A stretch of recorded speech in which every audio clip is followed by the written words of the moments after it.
Amigas y amigos, y estamos nuevamente con ustedes de regreso en Golpe de Timón en esta tercera entrega. Les recordamos que se pueden comunicar con nosotros a través de @golpetimón y también a través de nuestro correo electrónico elgolpedetimon@gmail.com, especialmente aquellos que nos quieran patrocinar. Igualmente nuestros Twitter, @eiberbarreto y @nickmerevans, @NICMERE de pequeña ANS. Bueno, Nickmer, vamos a conversar hoy acerca de esa iniciativa que ha emprendido nuestro gobierno sobre el diálogo nacional. ¿Qué es el diálogo, Eiber? Yo creo que hay que empezar por la raíz etimológica del asunto. El diálogo es la posibilidad de generar intercambio de ideas entre dos o más individuos o personas en función de un tema. Y creo que es importante resaltar, Eiber, que el diálogo no necesariamente implica negociación. O sea, ha habido una confusión en relación con el término de diálogo y se piensa que el diálogo es la posibilidad de negociar. La negociación puede estar dentro del diálogo, pero el diálogo no necesariamente es negociación. La negociación, entre otras cosas, generalmente plantea la necesidad de tener algunos elementos sobre los cuales ceder. Es un principio fundamental de la negociación. Yo parto de un nivel alto en función de mis expectativas y sobre eso lo voy reduciendo hasta el punto que permite generar una sensación de satisfacción sin necesidad de generar frustración. En ese sentido de la negociación, generalmente las negociaciones pueden transar en contra de los principios fundamentales desde el punto de vista de un planteamiento de proyecto de país. Es importante que el diálogo, a propósito de tu acotación etimológica, se deriva de di, que son dos, y logo, que es pensar, es decir, pensar entre dos, razonar entre dos. No es equivalente a transar, a acordar, a negociar en lo absoluto. Es intercambiar entre dos el logos, el pensamiento. Fíjate, Eiber, lo importante del diálogo es la posibilidad primero de poderse encontrar dos o más actores en un mismo espacio para poder intercambiar ideas. El intercambio de ideas es la posibilidad de expresar lo que cada uno de ellos piensa y generar la argumentación necesaria para lo que se piensa. Eso puede generar algún tipo de elemento de persuasión sobre el otro, pero no necesariamente esa persuasión incide totalmente en la posibilidad del cambio de la dirección de alguno de los dos sentidos. Es decir, que no está garantizada la persuasión. Y este tema viene a colación a propósito de la gran iniciativa que ha lanzado nuestro presidente de la República, Nicolás Maduro Moros, quien ha exhortado, ha invitado y ha instruido a líderes políticos del gobierno a que emprendan el establecimiento de puentes de diálogo con sectores adversos de la oposición, sobre todo a propósito de lo acontecido recientemente en la Asamblea Nacional, cuando el presidente de nuestro mayor cuerpo legislativo, pues, y de diálogo, condicionó las intervenciones de los diputados de la oposición al reconocimiento del presidente Nicolás Maduro como jefe del Estado y de gobierno, sobre todo, Nickmer, porque había el temor o la expectativa en nuestro gobierno. Recordemos que esto sucedió pocos días después de conocida el resultado electoral que le dio el triunfo a Nicolás Maduro Moro, que desconoció la oposición y trató de impedirse que se convirtiera el mayor cuerpo legislativo nacional en una palestra para que los diputados de la MUT pues entonces instigaran a la población a la violencia. Eso fue lo que trató de evitarse en ese momento en la Asamblea Nacional, y que luego de derrotado, al menos parcialmente, cualquier intentona de desestabilización, pues ahora viene un momento que el presidente lo ha catalogado como de diálogo. Ahora, Eiber, creo que has tocado un punto importante, que es la necesidad de comprender la Asamblea Nacional como el gran espacio de diálogo, indiferentemente de la negociación que se pueda plantear, porque al final las decisiones que se toman en la Asamblea Nacional son como consecuencia de la mayoría que vota en función de una propuesta. Sin embargo, yo debo considerar, en lo personal, que el hecho de evitar que el otro, que el distinto, que el diferente, que el adverso hablara, es un error estructural desde el punto de vista de la necesidad de generar espacios de diálogo.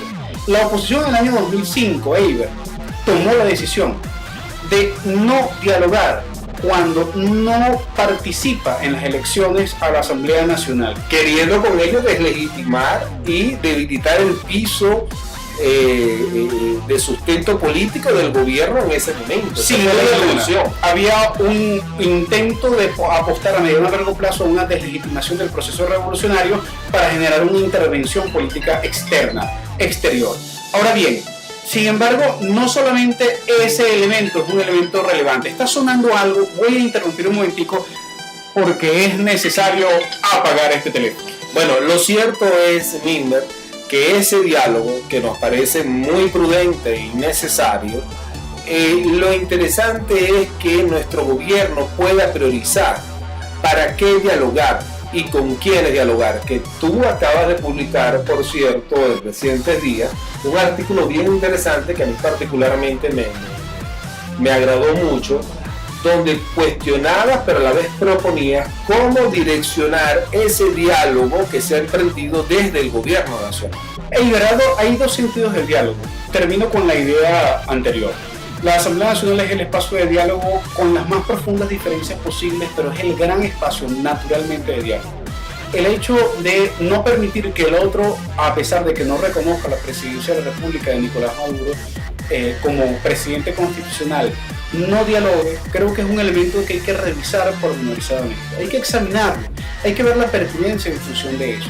Pero sin duda alguna, Eiber, el proceso de convocatoria de diálogo que emana Nicolás Maduro como presidente de la República es un elemento que hay que tratar de establecer en dos sentidos. En un primer sentido, ¿con quién voy a dialogar en el plano del adverso? Generalmente, cuando uno establece un diálogo, se plantea la posibilidad de dialogar con alguien que piensa distinto a ti para poder generar un intercambio de ideas. En ese sentido, no solamente la Asamblea Nacional, sino que las palestras públicas que se crean y se generan a través de los medios y a través de las asambleas son importantes para poder profundizar ese espacio, y hay que definir exactamente con quién.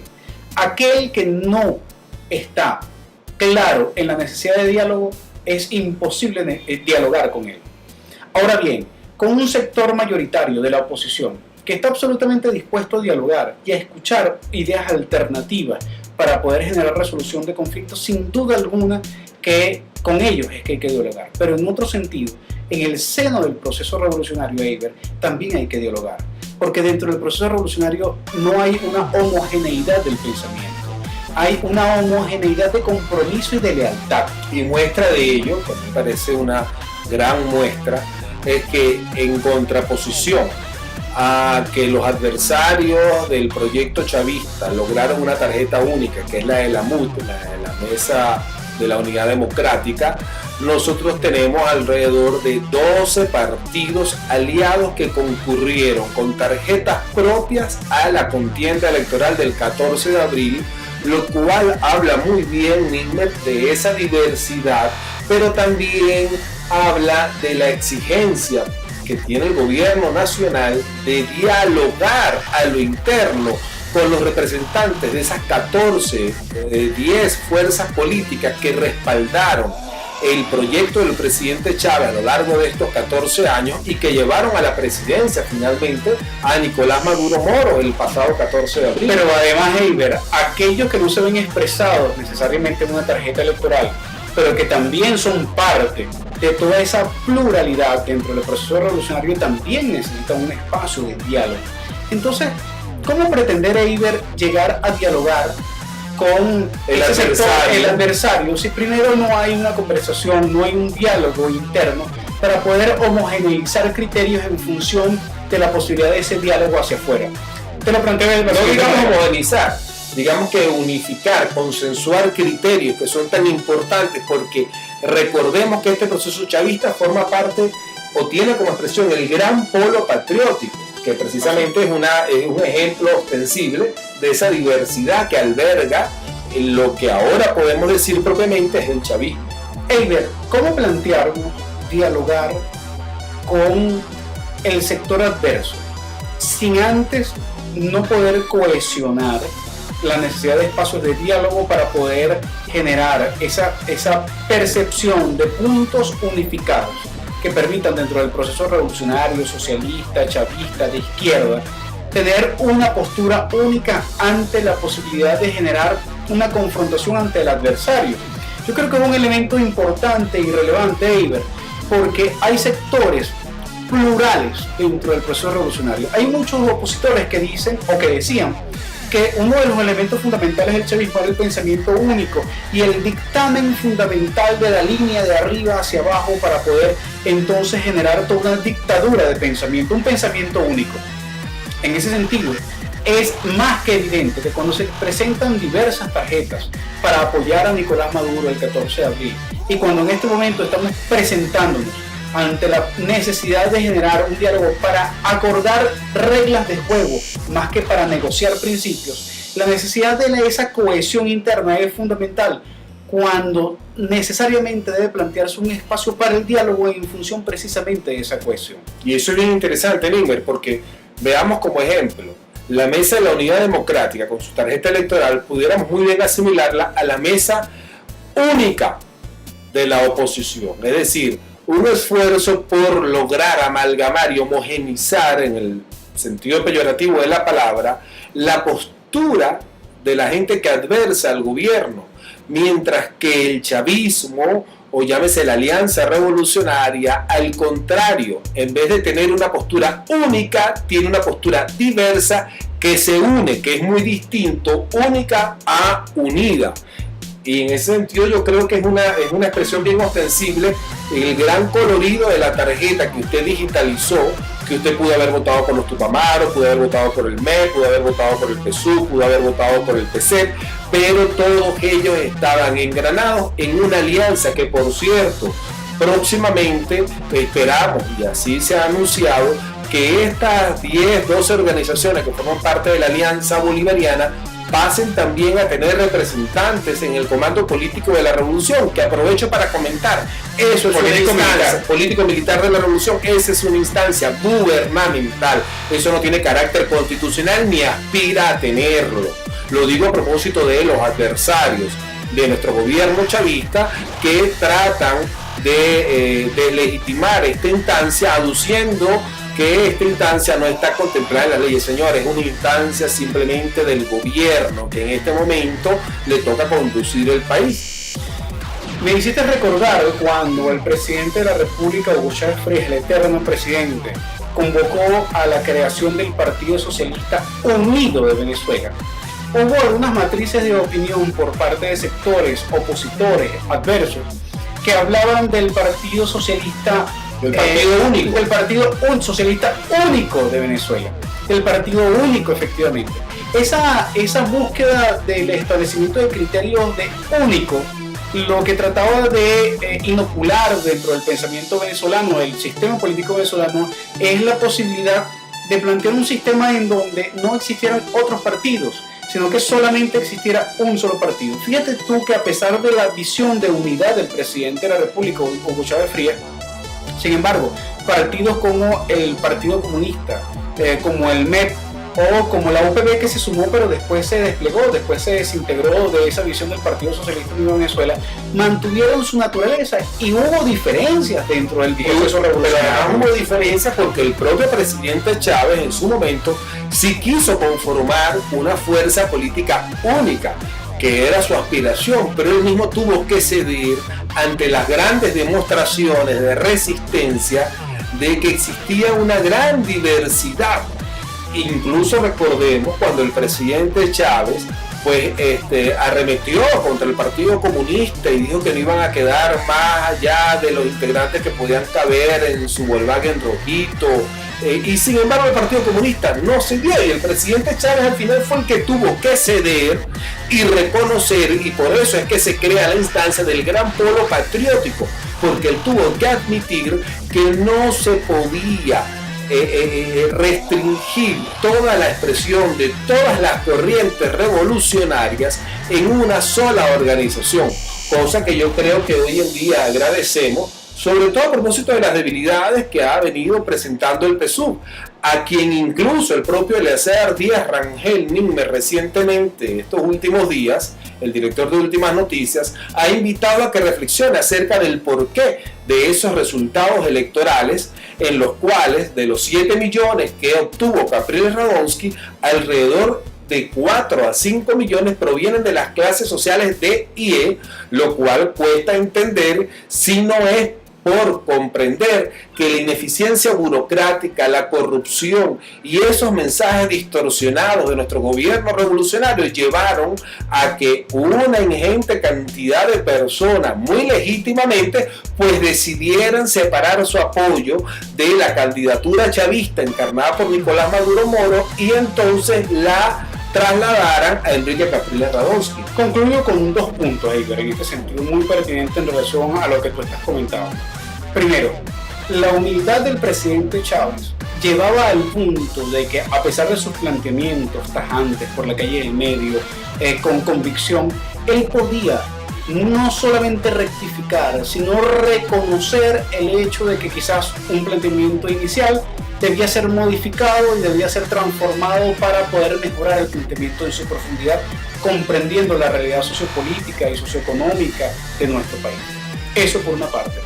Por la otra, Iber, la necesidad de comprender que dentro del proceso revolucionario existe una extraordinaria diversidad, y sobre esa extraordinaria diversidad la posibilidad de entender muy bien cuál es la lectura que debemos hacer en relación con aquellos que votaron en octubre por Chávez y que el 14 de abril no votaron por Nicolás Maduro. Es un elemento en donde es muy riesgoso señalar al otro como culpable, como traidor, y por el contrario no hacerse la revisión, esa mea culpa cristiana en relación al hecho de saber cuáles fueron los errores que cometimos para no poder haber llegado a esa potencialidad de 8.2 millones de votos que logró en octubre el presidente Chávez. Pero ahora nuestro error sería excedernos del tiempo que ustedes nos han dispuesto. Por eso, a la vez aprovechamos, a propósito de las últimas palabras de Nimmer, para exhortar, proponerle a nuestro gobierno nacional, encabezado por el presidente de la República, Nicolás Maduro Moro, que uno de los legados que nos dejó el comandante Chávez fue esa capacidad de él de rectificar, de corregir incluso sus propias decisiones. Esa humildad debemos continuar emulándola, evocándola, encarnándola en este gobierno que recién se está iniciando para rectificar todo lo que sea rectificable, no nada más porque viene del gobierno anterior del presidente Chávez, sino incluso para poder rectificar lo que tengamos que corregir de las políticas públicas de este gobierno que recién se está iniciando. Sin duda alguna, Eiber, has dado en el clavo en la necesidad de la profundización de esas 3R que incluso el presidente Chávez evocó a 3R al cuadrado. No queremos 3R al cubo, queremos volver a las 3R, a la raíz, ser radical. Revisión, rectificación y reimpulso. Hemos finalizado, hemos estado en Golpe de Timón en esta tercera entrega. Nos vemos en la próxima oportunidad. Así es, hasta la próxima oportunidad en Golpe de Timón. Hasta la próxima.